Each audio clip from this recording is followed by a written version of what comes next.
সব রাস্তা বন্ধ হয়ে গিয়েছিল, কেউ পাশে ছিল না।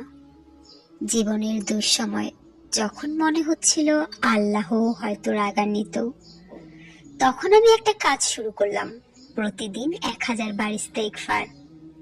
আজ আপনি জানবেন কিভাবে সেই ইস্তেগফার আমার জন্য খুলে দিল আকাশের দরজা, এমন ভাবে যা আমি কল্পনাও করিনি।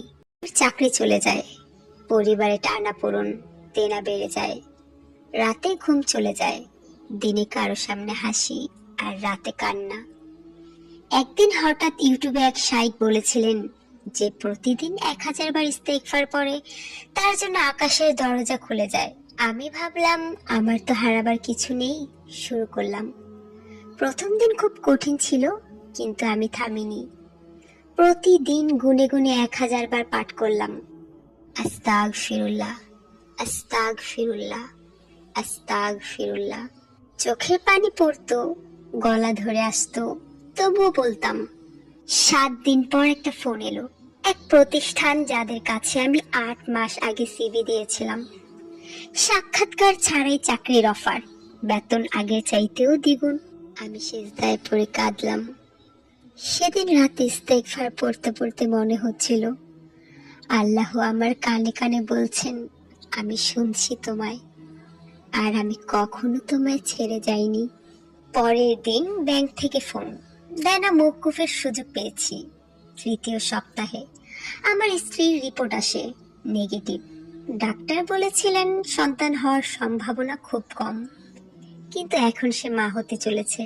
আমি জানি এগুলো কোনো ক্রমেই কাকতালীয় নয়, এগুলো আমার সেই ইস্তেগফারের ফল।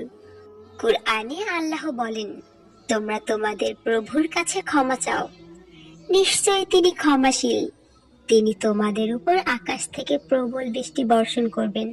সূরা নূহ।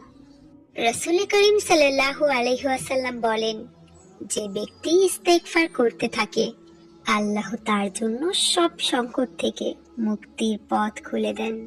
আবু দাউদ। ভাই বোনেরা, আমি আপনাদের শপথ করিয়ে বলছি, ইস্তেগফার শুধু কোনো বাক্য নয়, এটা আকাশের চাবি।